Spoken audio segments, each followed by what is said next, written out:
Tervetuloa taas tänne Leffahullu-podcastin pariin.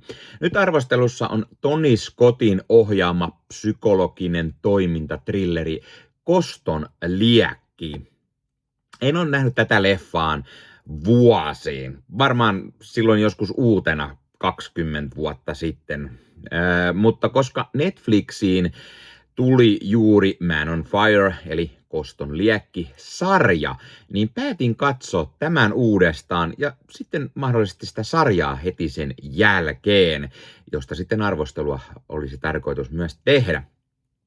Mä pidän todella paljon Tony Scottin leffoista, ja tätä tähdittää vieläpä aina niin mahtava Denzel Washington. Mutta millainen leffa tämä olikaan, niin palataan siihen hetken kuluttua. Täytyy ensin mainita, että hei, jos katsot YouTuben puolelta, pistä peukkua, jos tykkäät tästä. Pistä kanava tilaukseen, muistutukset kellosta päälle näet aina, koska tulee uutta sisältöä.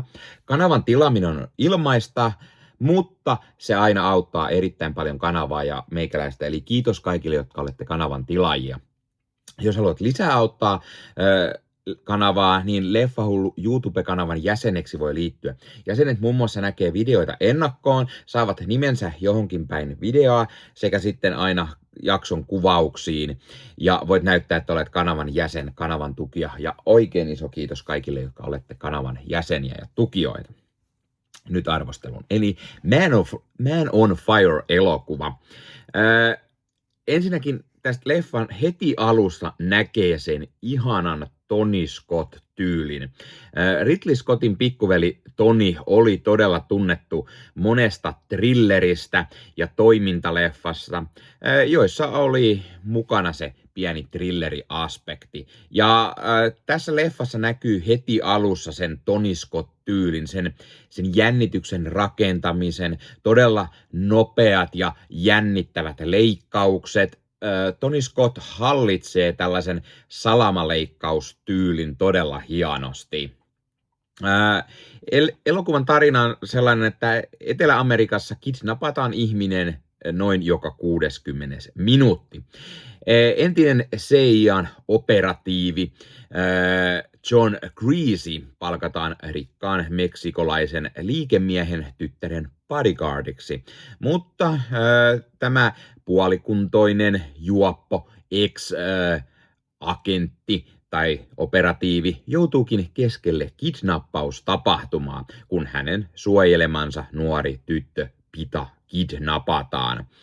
Tämä leffa tekee todella hyvin sen, että se alustaa hyvin tätä tarinaa. Se kertoo kidnappauksista Meksikosta, se kertoo tämän päähahmon Greasin taustoista, rakentaa hyvin tämän Greasin ja hänen tämän suojattinsa Pitan suhdetta, miten tämä Greasy ei halua kaverata pienen tytön kanssa, vastailla tämän loputtomiin kyselyihin, mutta pikkuhiljaa hän sitten lämpenee tälle ja Greasystä tulee eräänlainen isähahmo tälle pienelle tytölle, jonka omat vanhemmat ovat todella usein businessmatkoilla. Ja sitten tämä alkoholisoitunut ex-CIA-mies, joka on tehnyt aivan liikaa tappohommia, kyllästynyt vähän elämäänsä, oppii taas elämän maun tältä nuorelta tytöltä.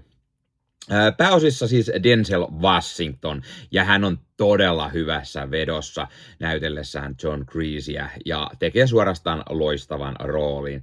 Ja eihän toi ole ihme, koska Washington voitti Oscar-pystin vain muutama vuotta aiemmin Training Daysta, ja hän on todella mahtava näyttelijä.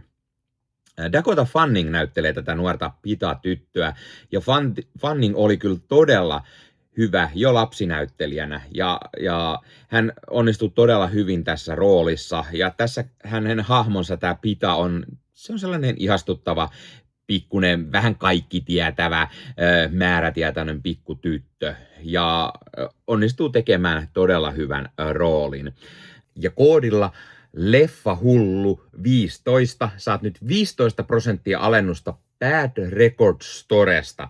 Eli Bad Record Store on tämmöinen verkkokauppa, josta voi käydä ostamassa itselleen fyysistä mediaa. Eli tykkäät sitten elokuvista ja sarjoista tai vaikka CD-levystä, vinyyleistä tai C-kaseteista, niin Bad Record Store on sinulle, juuri oiva paikka, josta voit ostaa nämä fyysisenä hyllyyn itsellesi.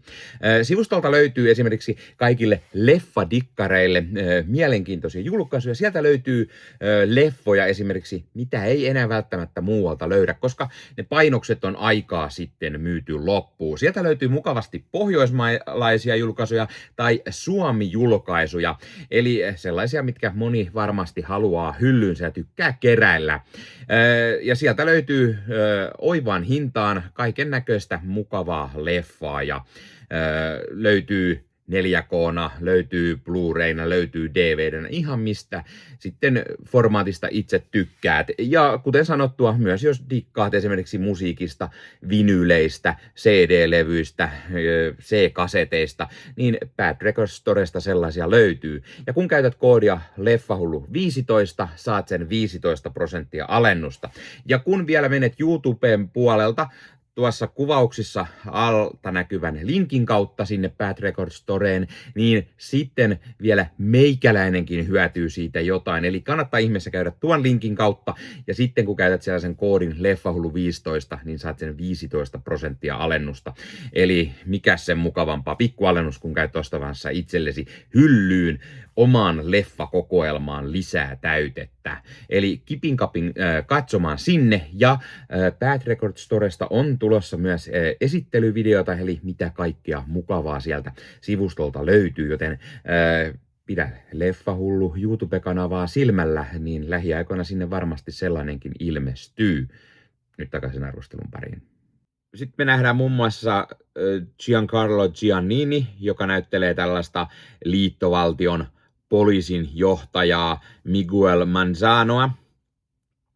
Mä itse muistan ehdottomasti tämän italialaisen näyttelijän parhaiten Ridley Scottin ohjaamasta Hannibal-elokuvasta sekä sitten Daniel Craigin Bondeista, jossa hänet näytteli. Hyvin tämmöinen poliisityylinen näyttelijä. Näyttelee usein vähän sellaisia, tai sitten rikollisseja, mutta toimii tosi hyvin. Sitten nähdään Christopher Walken, joka on Paul Rayburn, tämän Greasin ystävä, ja ollut myös töissä CIAlla. Ja hän hommaakin tälle ystävälleen tämän työpaikan bodyguardina, ja tässä on sellaista hyvää niin kuin kaverisuhdetta ja toimii tosi hyvin. Ja siis, Walken nyt vetää todella hyvin tämän sivuroolin ja sopii hyvin rooliinsa. Tässä nähdään myös muusikkona paremmin tunnettu Mark Anthony, joka näyttelee Samuel Ramosta, tätä Pitan isää, ja sopii todella hyvin myös tähän sivurooliin. Tämän elokuvan on siis ohjannut Tony Scott ja kirjoittanut Brian Helgeland, ja se perustuu H.G. Gwynnelin samannimiseen kirjaan 80-luvulta. Tässä kässärissä on mun mielestä tosi hyvää dialogia, se on kiinnostava, otteessaan pitävä. Tässä on semmoinen uimakohtaus esimerkiksi, missä tämä pikkutyttö opettelee uimaan, pärjäämään kisoissa, niin siitä on tehty semmoinen jännittävä, intensiivinen.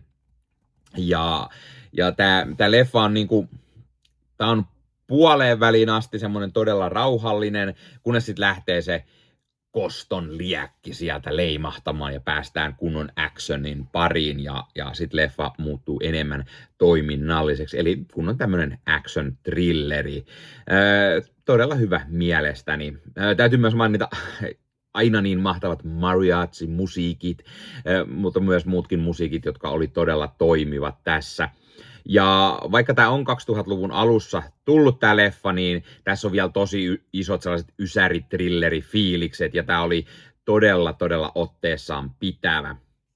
Ja mä pidin just siitä, miten tämä suomennettu nimi, tämä Koston liekki, sopii hyvin, koska puolen välin jälkeen tämä muuttuu enemmän semmoisessa kostotarinaksi, actioniksi, niin se sopii tähän tosi hyvin. Tämä leffa oli paikoin yllättävä, se oli myös koskettava, varsinkin just isänä, tämä tämmöinen isällinen suhde päähahmon ja nuoren suojatin välillä on jotenkin todella tunteisiin vetoava. Ja tämä on varmaan parasta Tony Scottia 2000-luvulla. Mä tykkäsin tästä, mä antaisin arvosanaksi sen 8,5/10, eli mun mielestä tämä oli tosi hyvä leffa, toimi tosi hyvin ja innollaan jäin odottaa sitä sarjaa. Mä siitä jo vilkasin ekan jakson ja vaikuttaa tosi hyvältä, hyvin erilaiselta, ja siinähän onkin pääroolissa Aya Abdul-Mateen toinen, jota mä vähän voisin kuvailla 2020-luvun Denzel Washingtoniksi. Vaikuttaa kiinnostavalta ja ehdottomasti katon lisää. Mutta kommentteja. Oletko sä nähnyt tämän leffan Man on Fire, Koston liekki? Mitä mieltä sä oot siitä? Tykkäät et? Miksi et? Entäs mikä on sun suosikki Tony Scott-leffa? Tai mitä mieltä oot Denzel Washingtonista näyttelijänä? Mikä on hänen paras leffa tai roolisuoritus? Laita kommenttia. Muista ottaa Leffahullu somekanavat haltuun ja ei muuta kuin ensi kertaa. Moro!